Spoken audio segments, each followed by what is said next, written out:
DEADWAX members, this is Ron. Hey, this is it.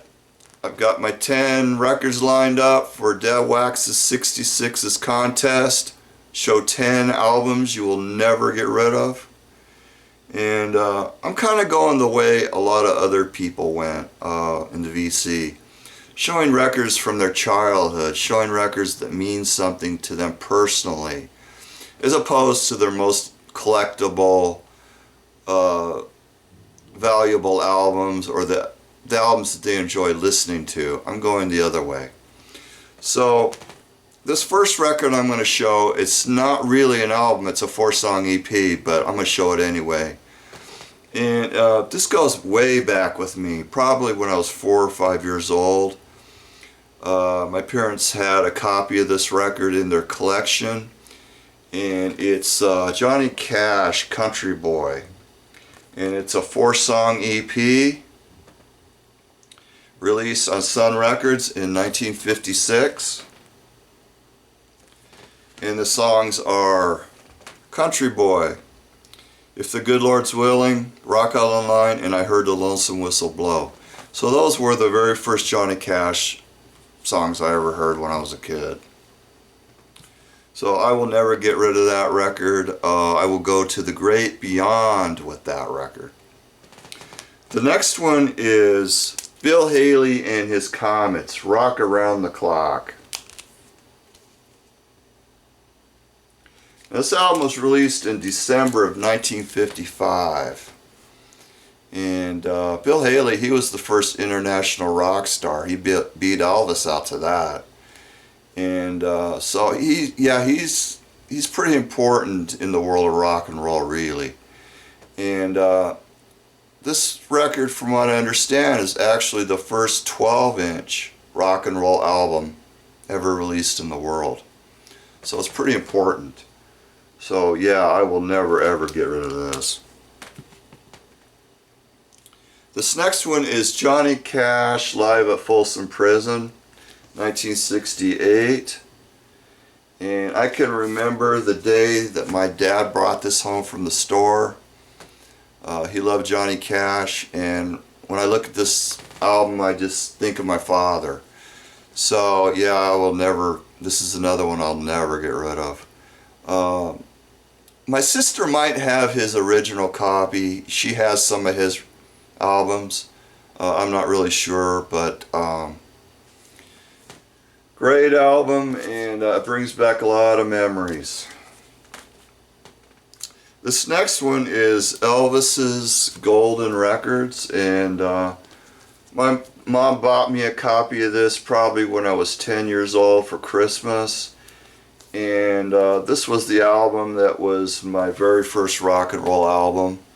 I grew up in a family of country music, and my mom listened to a lot of pop.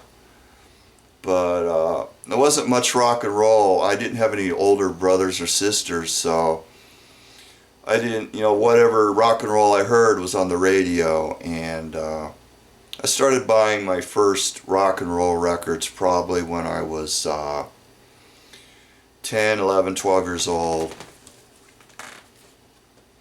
This next one is Bird's Pre-Flight, and this is the first rock album that I ever bought with my own money. Not this same copy, but this is the album, and it was in the cutout bin at FedMart department store, 99 cents. I did not know who these guys were. The copy I had didn't have this sticker on the cover. So if you look at the cover, it doesn't really say Birds on it. I thought it was a band called Pre-Flight. But they look cool, they look like the Beatles. It was 99 cents, so I bought it.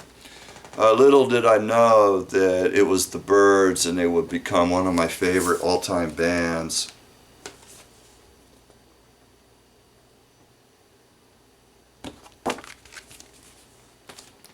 This next one is Big Brother and the Holding Company featuring Janice, and I just showed this a couple of months ago. In fact, I did a special video on it called Believe It or Not. So if you missed that one, you might want to go back and check that one out. I'd sold this album back in 1980, and after more than 35 years it actually came back to me. So I tell the whole story in that video, believe it or not. This one is an original UK mono version of the Beatles Revolver.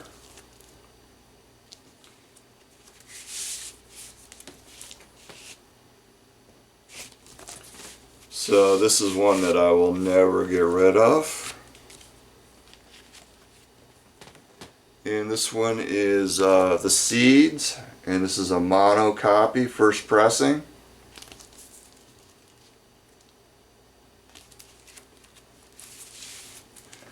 The Seeds were the first garage band I ever really got into in any significant way. And to this day, they're my favorite garage band. So this is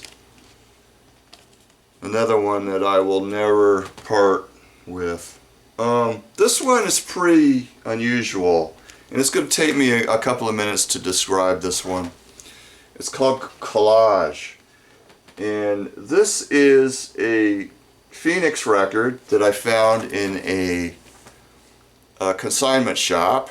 Probably the late 90s, and when I found it I didn't know what it was, but I knew it had to be interesting, so obviously I picked it up.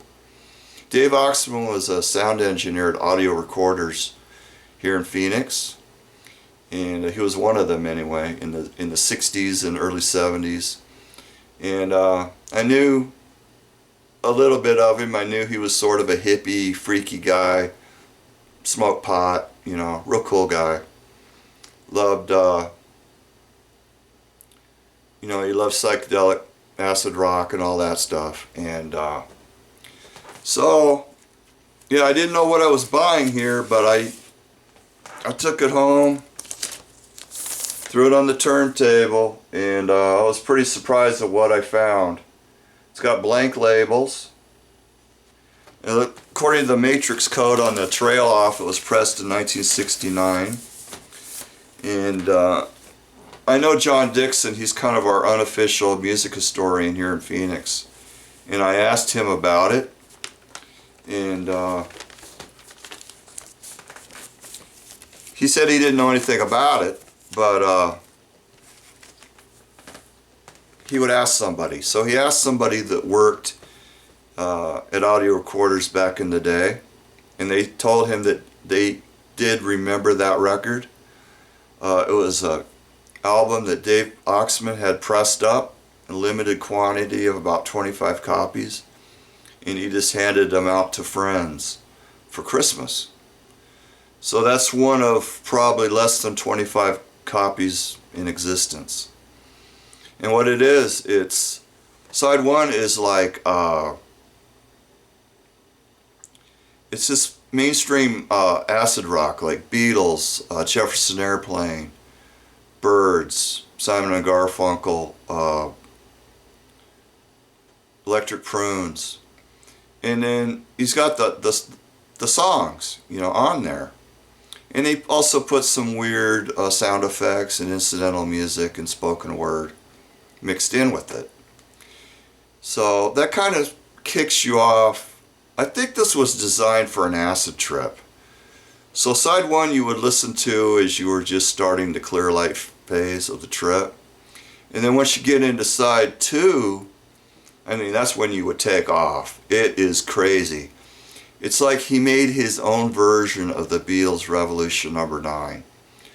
All these weird sounds and spoken word and weird instrumental snippets of music, and he manipulated some of it forwards, backwards, reverb. It's just crazy.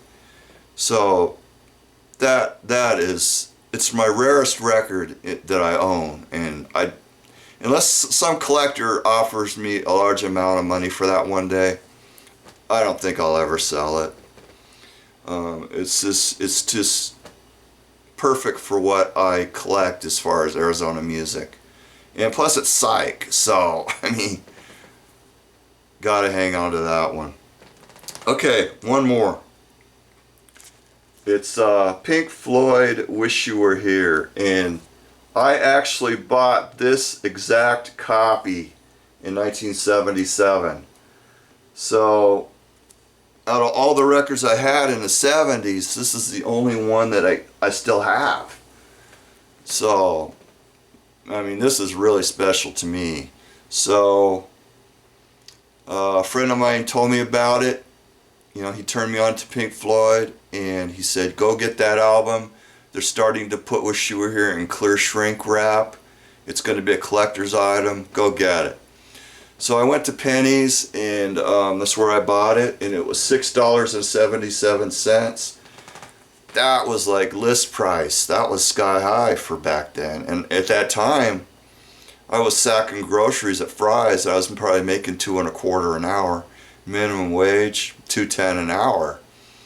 So it took me like 3 hours of work to buy this album. So, but you know what? It's totally worth it because it's priceless to me now. So, and this is the postcard that was inside of it. Wish You Were Here postcard. You notice it's got the jagged edge. The later postcards that were in this album just had a straight cut edge.